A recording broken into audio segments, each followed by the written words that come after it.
Kinachoendelea: vita ya Urusi dhidi ya Ukraine. Vikosi vya wanajeshi vya Urusi vimefunga njia za usambazaji wa jeshi la Ukraine kwenye mkoa wa Kursk na kuwaweka wanajeshi wa Kiev katika hali ngumu. Askari wa kikosi cha 82 cha mashambulio ya anga vikosi vya jeshi la Ukraine anasema hali ni ngumu kwa sababu wanadhibiti njia za usafirishaji, aliambia The Washington Post. Warusi wanasonga mbele kutoka pande zote, sasa ni ngumu, afisa mwingine wa kijeshi wa Ukraine alisema. Vile mazungumzo kati ya wajumbe wa Ukraine na Marekani yameanza mjini Jeddah nchini Saudi Arabia. Wizara ya mambo ya nje ya Ukraine imesema upande wa Ukraine unawakilishwa na mkuu wa wafanyakazi wa Volodymyr Zelensky Andriy Yermak, waziri wa mambo ya nje Andrei Sybiga na waziri wa ulinzi Rustem Umerov. Ujumbe wa Marekani unaongozwa na waziri wa mambo ya nje wa Marekani Marco Rubio na mshauri wa usalama wa taifa Mike Waltz. Wawakilishi wa Marekani hapo awali walisema kuwa nia ya Kiev kuchukua hatua kuelekea suluhu la amani la mzozo huo na Urusi itakuwa mada ya mazungumzo hayo. Hakuna mawasiliano yaliyopangwa kati ya wawakilishi wa Marekani na Zelensky ambaye amewasili Saudi Arabia siku ya Jumatatu kukutana na mwanamfalme Mohammed bin Salman. Vile Ukraine ilitayarisha mashambulizi makubwa ya ndege zake zisizo na rubani dhidi ya Urusi kabla ya mkutano wa Machi 11 wa wajumbe wa Marekani na Ukraine nchini Saudi Arabia kuonyesha msimamo wake wa kivita katika mazungumzo haya. Andrei Koshkin, mkuu wa idara ya sayansi ya siasa ya sosiolojia katika chuo kikuu cha uchumi cha Plekhanov, anasema kwa ujumla, ninaunganisha kuongezeka kwa shughuli za jeshi la Ukraine na matukio yale ya kisiasa ambayo Volodymyr Zelensky anashiriki. Nina hakika zaidi kwamba shambulio hili lilipangwa mapema na sio bila ushiriki wake wa kazi. Pengine hii inahusishwa na nia ya kuangazia nafasi ya timu ya Ukraine nchini Saudi Arabia. Waziri wa mambo ya nje wa Marekani Marco Rubio tayari amezungumza kuhusu utabiri wa matokeo ya mkutano huu kwamba hawatarajii mapendekezo yoyote ya mafanikio kutoka Ukraine. Vile katibu mkuu wa shirika la usalama na ushirikiano barani Ulaya Ferdun Sinlioglu amekwepa jibu la moja kwa moja la swali la iwapo shirika hilo liliweza kunuia kulaani shambulizi la ndege zisizo na rubani za Ukraine dhidi ya Urusi. Wakati waandishi wa habari walipomuuliza iwapo shirika hilo ingelaani shambulio hilo la ndege zisizo na rubani kufuatia mazungumzo yake na waziri wa mambo ya nje wa Urusi Sergei Lavrov, alionyesha tu matumaini kwamba vita vitakwisha hivi karibuni na kwamba hakutakuwa na mashambulizi kama hayo tena. Wanajeshi wa Urusi wamekomboa zaidi ya kilomita za mraba 100 katika mkoa wa Kursk. Wizara ya ulinzi ya Urusi imesema vitengo vya Kirusi vimechukua tena Agronom, Bogdanovka, Bondarevka, Dimitrukov, Zazulevka, Ivashkovsky, Komalkov, Kobatkin, Mationovka, Mikhailovka, Pravda na Yuzhny. Vitengo vya Battle Group North katika mwendo wa operation za kukera viliweza kutoa tena makazi 12 na zaidi ya kilomita za mraba 100 za eneo la Kursk, wizara hiyo iliarifu. Jeshi la Urusi limefukuza vikosi vya Ukraine kutoka kwenye maeneo mawili ya msitu karibu na makazi ya Novoyubovka katika jamhuri ya watu Lugansk na kupata nafasi kadhaa zilizoachwa. Andrei Marochko, mtaalamu wa kijeshi, anasema. Mtaalamu huyo ameongeza kuwa baadaye vikosi vya Urusi viliharibu kundi jingine la wanajeshi wa Ukraine lililoundwa na watu 12 waliotumwa kusaidia wanajeshi na bila kujua ukweli kwamba sehemu ya mstari wa mbele ilikuwa chini ya udhibiti wa jeshi la Urusi.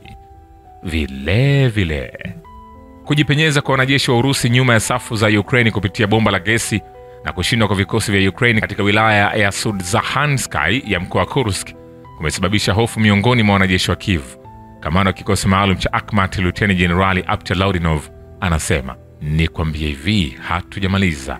Hiki ni kile ambacho kinaendelea kushika kasi kwenye vita vya Urusi dhidi ya Ukraine, na chokifanya ni kuendelea kwa kusogezea hatua kwa hatua upate nafasi ya kufahamu kwa kina yale ambayo yanaendelea kushika hatamu.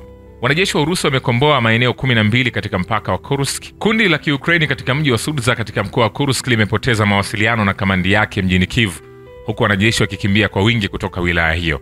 Vyombo vya kutekeleza sheria vya Urusi vinasema hayo yakiendelea, utawala wa Kiev unalenga vituo vya kiraia wakati vikosi vya wanajeshi vya Urusi vinashambulia tu shabaha za kijeshi. Msemaji wa Kremlin Dmitry Peskov anadokeza alipokuwa akizungumza na waandishi wa habari. Anasema jambo muhimu hapa ni kwamba utawala wa Kiev unashambulia vituo vya kiraia na majengo ya makazi. Vikosi vyetu vinaendelea kushambulia shabaha zinazohusiana na jeshi, wakati serikali ya Kiev inashambulia nyumba kwa maksudi. Bila shaka hakuna mtu anayekusudia kuvaa glasi za rangi ya waridi na kutarajia serikali ya Kiev kukataa ghafla asili yake ya Nazi. Hapana, hawataikataa, na tunapaswa kubaki macho. Huduma zetu zinazohusika zinafanya kile kinachohitajika kufanywa kati ya vitisho hivyo. Kwa mujibu wa wizara ya ulinzi ya Urusi, ndege zisizo na rubani 337 za Ukraine zilidunguliwa kwenye maeneo ya Urusi jana usiku. Vile vile, hatua zote za maandalizi ya kukabiliana na uwezekano wa shambulio la ndege zisizo na rubani kutoka Ukraine zimetekelezwa mapema. Msemaji wa Rais Dmitry Peskov anasema wakati wa mkutano na waandishi wa habari. Maandalizi yote muhimu yalifanywa vizuri kabla ya wakati. Hii inatuwezesha kuhakikisha ulinzi wa Moscow, mkoa wa Moscow na maeneo mengine mengi. Vile vile, ulinzi wa anga wa Urusi umefanya kazi vizuri sana kuzima shambulio la ndege zisizo na rubani za Ukraine katika mkoa wa Moscow. Msemaji wa Kremlin Dmitry Peskov amewaambia waandishi wa habari, wanajeshi wetu wa ulinzi wa anga walifanya kazi nzuri. Tunatumai kuwa hii itaendelea kwa njia hiyo hiyo. Akaongeza akibainisha kuwa rais wa Urusi, kamanda mkuu wa vikosi vya wanajeshi wa Urusi Vladimir Putin amefahamishwa juu ya shambulio hilo. Kulingana na Wizara ya Ulinzi ya Urusi, ndege zisizo na rubani 337 za Ukraine zilidunguliwa kwenye maeneo ya Urusi usiku wa Machi 11 pamoja na 91 katika mkoa wa Kursk. Ni kwambia hivi, hatujamaliza. Zaidi ya miaka mitatu ya operesheni maalum ya kijeshi, Urusi imejifunza jinsi ya kupigana vita vya habari. Msemaji wa Kremlin Dmitry Peskov anasema kwenye mkutano wa vyombo vya habari vya kisasa katika shule ya uchumi. Kwenye kipindi cha miaka mitatu iliyopita ya kuishi chini ya hali hizi mpya, tumejifunza mengi na kuwa na ujuzi zaidi katika vita vya habari. Haya ni matokeo mazuri, mafanikio makubwa. Kulingana na yeye, kizazi kizima cha waandishi wa habari wenye vipaji zaidi na wataalamu wa vyombo vya habari wenye ujuzi wameibuka ambao wanasimamia kikamilifu changamoto zote. Peskov alichora ulinganifu kati ya hatua za wapiganaji wa Urusi kusonga mbele katika eneo maalum la operesheni ya kijeshi na wawakilishi wa vyombo vya habari. Waandishi wa habari pia lazima wasonge mbele. Kama lazima wale wote wanaohusika katika kusimamia habari na kushiriki katika vita vya habari ambavyo vimewekwa juu yetu, alibainisha. Tutashinda pia, kwani haiwezi kuwa vinginevyo, alihakikishia.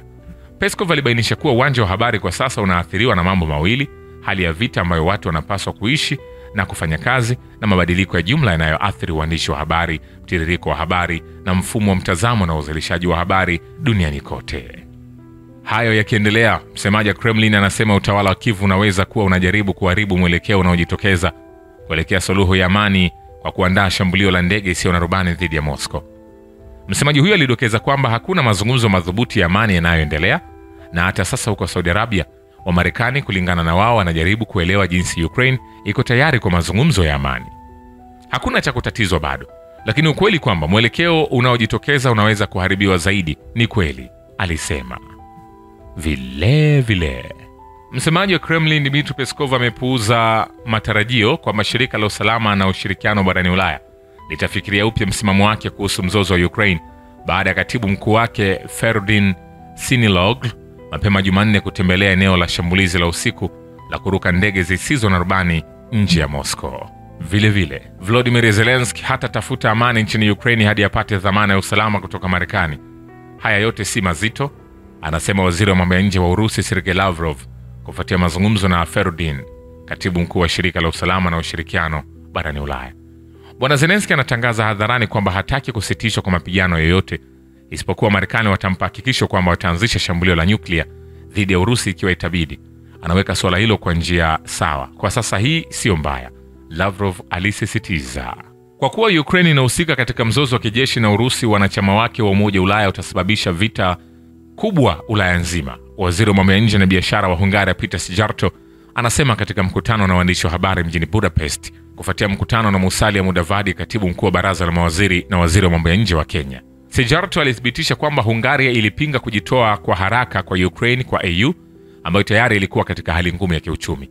Ukraine ikijiunga na mfumo wa usalama wa EU itakuwa na matokeo ya kusikitisha kutoka kwa mtazamo wa kiuchumi, kwa sababu ikiwa nchi inayohusika katika mzozo wa silaha itajiunga na mchakato wa kuunganishwa, hii ina maana ya kuendelea kwa vita. Kulingana na Szijjarto, EU hapo awali ilitoa makubaliano ya kiuchumi na kibiashara kwa Ukraine ambayo nchi hiyo ilitumia vibaya na kudhuru maslahi ya nchi za Ulaya.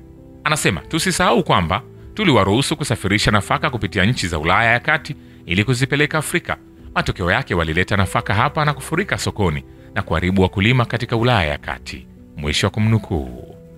Vile vile, shirika la usalama na ushirikiano barani Ulaya limejiandaa kuunga mkono juhudi zinazolenga kusuluhisha mzozo wa Ukraine na kutoa msaada unaohitajika. Katibu mkuu wa shirika hilo Ferdin amesema kufuatia mazungumzo na waziri wa mambo ya nje wa Urusi Sergei Lavrov mjini Moscow. Ninaamini sasa tuna fursa ya kumaliza vita vinavyoendelea nchini Ukraine. Ni lazima tuchukue nafasi hii na kukomesha mzozo. alisema vile Urusi bado iko wazi kwa mazungumzo ya amani kuhusu Ukraine na inapendelea kufikia malengo yake kupitia diplomasia. Msemaji Kremlin Dmitry Peskov anasema Urusi iko wazi kwa juhudi za amani kwa ajili ya kutafuta amani karibu na Ukraine, na kwa kweli tunapendelea kufikia malengo yetu kwa njia ya amani na kidiplomasia. Ikiwa leo na kesho itaonyesha kuwa Ukraine iko tayari kwa mazungumzo, itakuwa hadithi tofauti, Peskov alisema.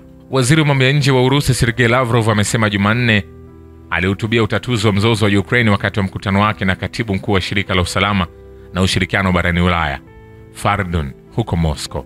Anasema tulizungumza kuhusu mbinu za kusuluhisha mzozo wa Ukraine. Msimamo wetu uko wazi. Rais Putin amesisitiza mara kwa mara utayari wake wa mazungumzo.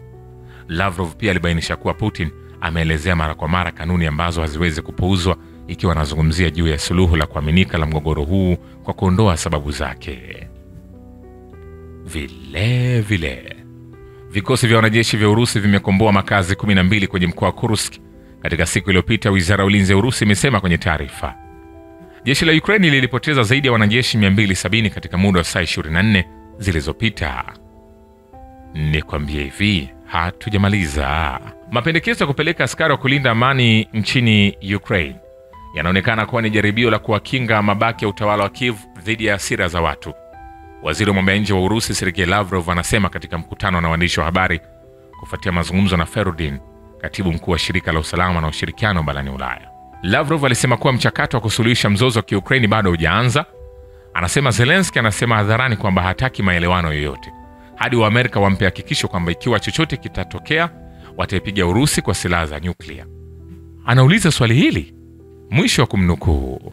Hivi sasa hakuna mipango ya shirika la usalama na ushirikiano barani Ulaya kushiriki katika juhudi za kutafuta hali karibu na Ukraine, waziri wa mambo ya nje wa Urusi Sergei Lavrov anasema. Shukrani kwa Babu Kivita na Historia ya Dunia. Mimi ni Richard Shio, The Rich Voice. Ni follow Instagram na TikTok kama Rich Voice Official. Asante.